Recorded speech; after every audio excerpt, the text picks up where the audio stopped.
kita mengundang Bung Boni Harget ini, kita ingin mendapatkan sebuah analisa yang cukup rigid dan komprehensif tentang perkembangan terakhir politik kita. Dimulai dari, ya, kita nggak akan masuk dari forum Purnawirawan ini. Kita mulai dari menghangatnya kembali masalah isu ijazah palsu, ya kan.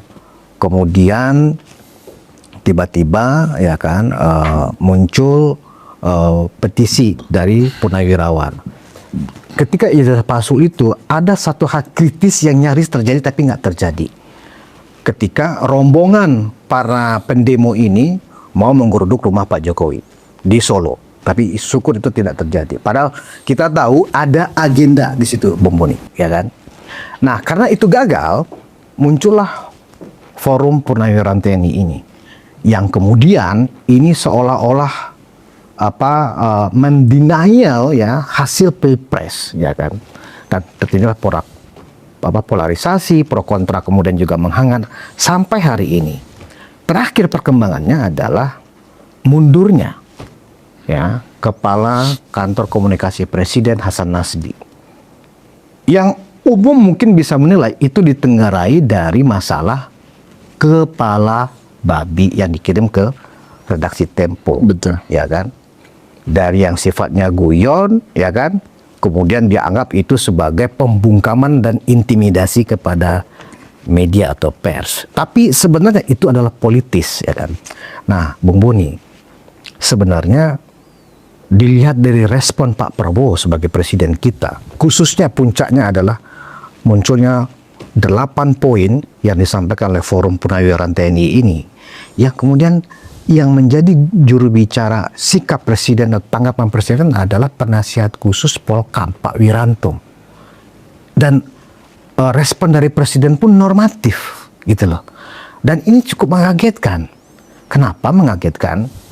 Mestinya karena ada poin 8, ya kan, yang langsung menyangkut ke wapresnya, mestinya Pak Prabowo langsung berkata tegas, kalau soal poin 8 saya tidak sependapat. Kan harusnya begitu, Bung. Ya kan? Karena kan presiden dan wakil presiden itu kan satu paket. Dan publik juga tahu tidak ada unsur-unsur yang saat ini menurut konstitusi Wapres itu melakukan hal-hal yang sifatnya memenuhi kriteria-kriteria yang dimaksudkan. Sehingga kemudian ini sedang terjadi pertarungan baru di dalam politik mutakhir kita. Silakan, Bu, bagaimana menganalisanya? Waktu bebas untuk Bung Boni menjelaskan. Jadi sebetulnya lanskap politik Indonesia ini mengalami dinamika yang sangat kompleks, ya, sebelum dan setelah Pilpres 2024. Sebagian orang memperkarakan keputusan Mahkamah Konstitusi soal pencalonan Mas Wapres Gibran ketika itu. Tapi kemudian itu hanya riak-riak demokrasi karena pemilu kemudian terus berjalan dan semuanya konstitusional, demokratis. Hasil pemilu juga menunjukkan bahwa pemenangnya adalah pasangan Presiden Prabowo dan Wapres Gibran Rakabuming Raka. Nah, karena pemilu sudah dilaksanakan secara demokratis dan hasil pemenangnya adalah pasangan yang sekarang memerintah, maka semua problem itu dianggap selesai. Tetapi secara kebatinan, secara moral, tentu saja masih ada kelompok yang kecewa, yang marah, yang mungkin putus asa. Saya kira itu semua wajar. Dalam konteks itu tidak ada masalah. Karena setiap orang pasti akan punya persepsi, pandangan, dan pilihan yang tertentu. Nah, itu kita hargai. Nah, yang menjadi persoalan hari ini, dan bagi saya ini menjadi concern yang serius, munculnya kekuatan-kekuatan yang ingin secara sistematis melakukan gerakan-gerakan yang mau meruntuhkan rejim yang sudah dipilih secara demokratis melalui pemilu. Nah, siapa mereka? Sebetulnya saya sudah katakan juga di publik bahwa ada beberapa kelompok yang tidak akan pernah bisa bahagia dengan keberadaan Pak Jokowi dan keluarganya. Ya. Dan dalam konteks ini adalah Wapres Gibran Rakabuming sebagai putra bung sulung beliau. Pertama adalah mereka yang menganut paham ideologi kanan, ya. Kelompok-kelompok populis sayap kanan ini merasa kebijakan Presiden Jokowi dulu sangat merugikan pergerakan kelompok mereka. Melalui keputusan pemerintah ketika itu, pembubaran ormas, 2 ormas ya, itu dianggap sebagai bentuk kesewenang-wenangan negara terhadap kelompok sayap kanan ini. Iya. Tentu saja hal itu tidak bisa dibenarkan kalau kita melihat dari perspektif kepentingan negara. Karena ketika itu memang kebangkitan ideologi sayap kanan itu ancaman yang serius. Iya. Dan sampai hari ini ancaman serius terhadap ideologi negara Pancasila dan juga terhadap keutuhan kita berbangsa dan bernegara. Tetapi lepas dari semua itu, kelompok ini pasti punya dendam. Lalu ada kelompok berikut yang memang secara politik dan ekonomi dirugikan. Mereka kehilangan ladang yang mereka sudah garap lama ketika Pak Jokowi menjadi presiden. Lalu ada kelompok juga yang merasa dikerdilkan secara politik ketika Pak Jokowi memerintah. Ada kelompok ketiga, yaitu mereka yang mungkin tidak akan pernah bisa menerima hasil pemilu. Nah, kelompok seperti ini saya kira perlahan-lahan juga akan dengan sendirinya menerima kenyataan itu. Tetapi secara emosional kita bisa, mereka hari ini masih marah itu wajar menurut saya. Tapi kelompok ini kan bukan kelompok yang berbahaya. Mereka hanya kecewa kenapa pemilu memenangkan pasangan ini dan mereka kalah. Itu aja wajar. Yang menjadi pertanyaan banyak orang hari ini tuh kan, kenapa gerakan-gerakan jalanan kemudian direspons sebegitu serius oleh negara, dan apakah demokrasi memang haruskan seperti itu cara kerjanya? Nah, saya tegaskan sebagai seorang akademisi ilmu politik bahwa demokrasi dia harus berbasis kepada yang namanya rule of the game. Dia harus berbasis pada konstitusi sebagai dasar, landasan dari seluruh rule of the game dalam pelaksanaan demokrasi. Nah, maka kalau sebuah pemerintahan demokratis dipengaruhi atau digerakkan oleh kekuatan-kekuatan non-institusional, kekuatan-kekuatan jalanan, berarti kita keliru di dalam memahami bagaimana demokrasi ini dijalankan. Sebelum semua ini terjadi, kita masih ingat ada kelompok yang mengusung gerakan Indonesia Gelap. Indonesia Gelap bisa saja dilihat secara positif sebagai upaya untuk memberi alarm kepada pemerintah bahwa kompleksitas atau spektra ancaman yang akan dihadapi oleh bangsa ini ke depan di segala gatra, terutama ekonomi sebagai implikasi perang dagang Amerika-China misalnya, itu akan menjadi tantangan yang sangat serius bagi Indonesia. Maka pemerintah harus bekerja keras. Tetapi gerakan ini ternyata sangat politis, sehingga kita tidak bisa membaca secara positif. Gerakan ini kita anggap berupaya untuk membangun pesimisme terhadap kehidupan berbangsa dan bernegara. Maka ketika muncul gerakan Indonesia Cerah, ini satu gerakan tandingan yang sangat dibutuhkan.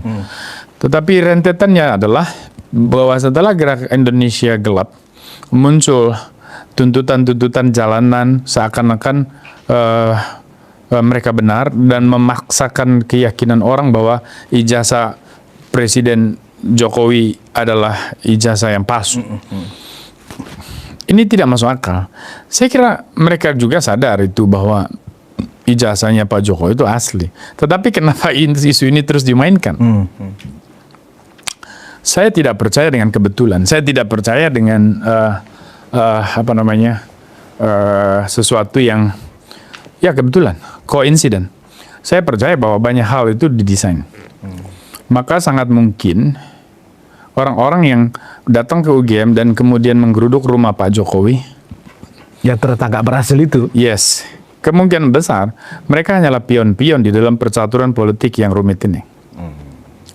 Siapa mastermind di balik ini, itu tidak akan pernah bisa kita ungkap secara terbuka, karena meskipun kita tahu, karena itu adalah sudah ranah hukum. Nah, menariknya bahwa setelah, apakah aktor itu, Bung, musuh dalam selimut gak kira-kira? nah inilah, Secara kategori. saya lebih sekarang tertarik pada gerakan membangun optimisme untuk Indonesia. Artinya seperti apapun gelapnya isi kepala dan juga ruang diskusi pada kelompok tertentu di tataran kekuasaan, kita masih percaya bahwa Indonesia akan tetap cerah ke depan. Kita harus jalan. Jadi saya tidak bisa menjawab itu, Bung. Saya hanya bisa mengatakan bahwa semua akan baik-baik saja. Yang pasti luar atau dalam itu tetap pemain. Dan karena itu adalah pemain, ya maka perlu dianalisis, diidentifikasi itu, diprofile itu, dikaji. Karena kalau kita mau bicara soal menyembuhkan penyakit, kan kita mesti melakukan diagnosa. Betul. Apa bakterinya, virusnya, dan segala macam. Nah, demokrasi kita ini sudah mengalami kemajuan. Kita sudah melewati berbagai macam kerumitan di dalam proses elektoral dan sebagainya. Dan sekarang kita berhadapan dengan situasi dinamika tantangan ekonomi yang serius, sosial, politik. Tiba-tiba muncul gerakan-gerakan yang menuntut ijazah Pak Jokowi, kemudian mendesak pencopotan Wapres Gibran. Kan masyarakat mayoritas juga sadar itu. Oh, ini hanya permainan kekuasaan. Oh, ini hanya ada sekelompok orang ingin mengail di balong yang keruh gitulah. Ada segelintir orang yang memang haus dengan kekuasaan atau memang tidak akan pernah ikhlas negara ini diatur oleh keluarga Pak Jokowi. Nah, apa dasar kesentimen mereka? Ya, saya kira banyak orang paham itu.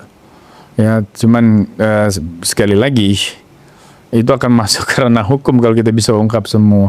Yang pasti menurut saya, karena ini gerakan politik, masyarakat tidak akan pernah membaca itu secara lurus, harafiah. Mereka tahu bahwa ini permainan pasti akan diselesaikan dengan gampang lah. Dan mereka juga percaya bahwa pemerintahan Presiden Prabowo tidak akan dipengaruhi oleh gerakan macam ini. Nah, menariknya kemarin hasil survei dari Rumah Survei Indonesia menunjukkan ternyata memang mayoritas publik masih menganggap Mas Wapres Gibran itu punya prestasi besar. Dan prestasi Presiden Prabowo dan Wapres Gibran ini mendekati 80%. Artinya kan trust dari publik itu masih bertahan pada range yang positif. Nah, dengan demikian, kalau kita membaca gerakan jalanan macam ini, kita akhirnya sadar, oh ini ada kelompok-kelompok yang mungkin punya keresahan, itu baik, keresahan tentang kehidupan berbangsa negara. Tetapi kalau keresahan itu dibalut dengan ambisi, itu kan akan menjadi penyakit itu. Nah, makanya semua harus kembali kepada konstitusi. Saya kemarin sangat berharap seorang juru bicara presiden misalnya mengatakan dengan tegas bahwa Indonesia menganut demokrasi konstitusional, maka segala perkara harus ditangani berdasarkan konstitusi. Dan sejauh ini pasal 7A di dalam Undang-Undang Dasar 45 tidak satupun ketentuan pemakzulan yang memenuhi syarat untuk memakzulkan presiden ataupun wakil presiden. Jadi tidak ada angin, tiba-tiba badai, kan begitu.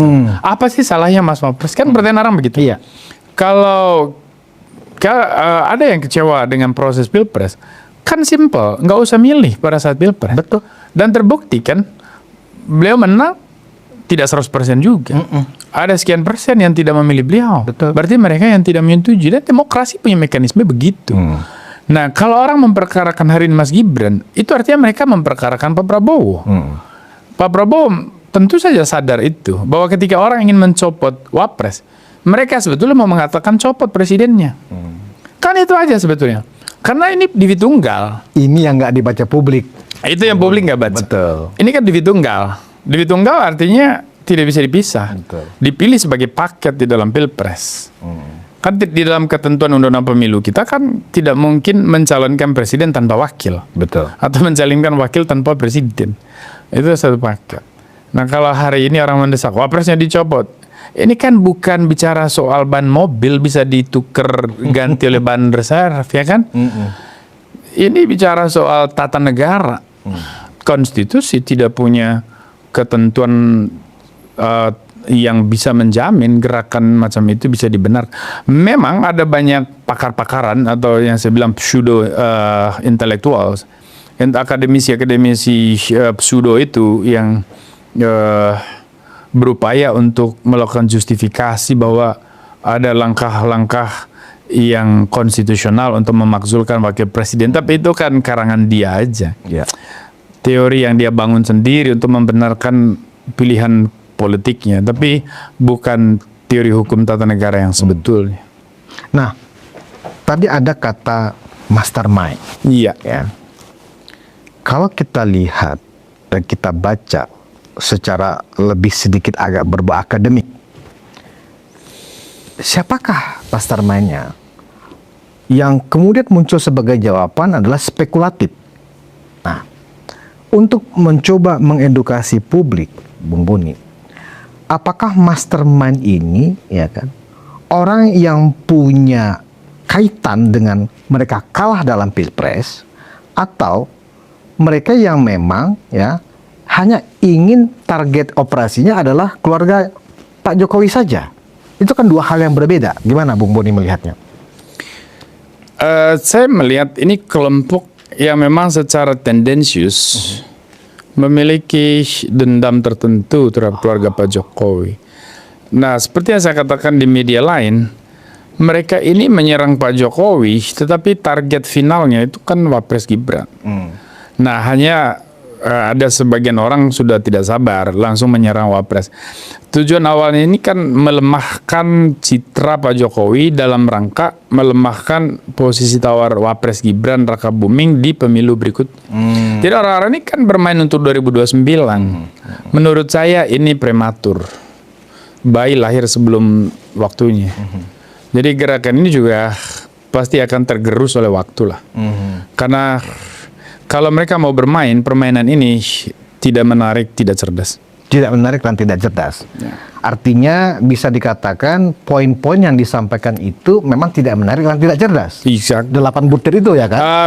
Kalau bicara soal itu, saya kira ada beberapa poin yang sifatnya seruan moral. Ya. Tentu saja itu baik. Mungkin itu yang dimaksudkan oleh Pak Presiden Prabowo yang mengatakan kami menghargai dan akan mengkaji. Saya kira berkaitan dengan poin-poin yang mengingatkan orang soal asta-cita kan sebetulnya. Menyadarkan kita semua termasuk pemerintah bahwa hey, program asta-cita itu harus menjadi payung di dalam seluruh kebijakan karena itulah sasarannya kan. Jadi yang mewarnai setiap kebijakan pemerintah dari level atas sampai ke bawah itu adalah asta-cita.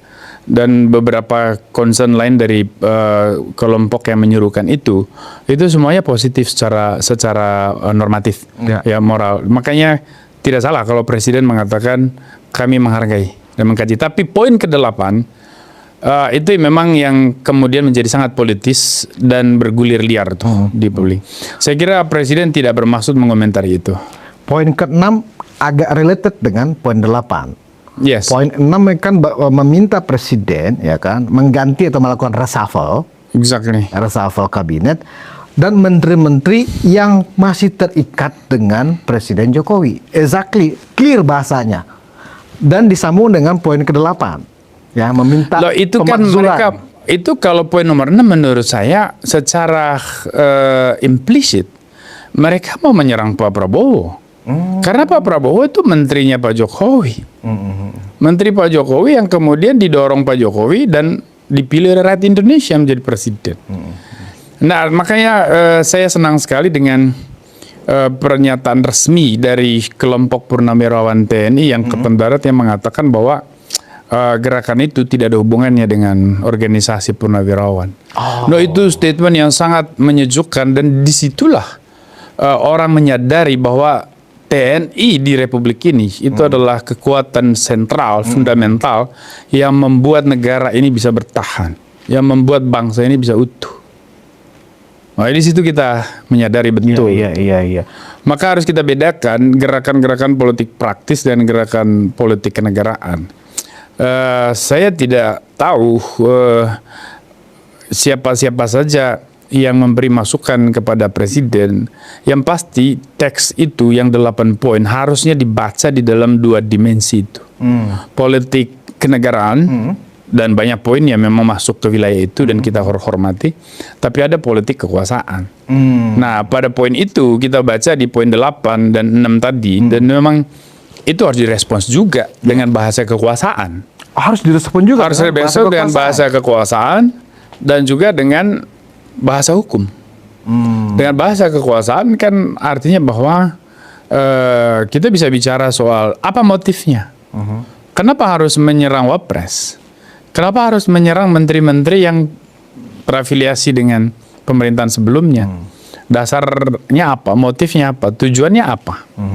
Nah itu kan mesti dipertanyakan itu. Lalu yang kedua, pendekatan hukumnya. Ya mestinya direspons itu bahwa tidak ada dasar hukum yang membenarkan usulan itu untuk bisa dijalankan.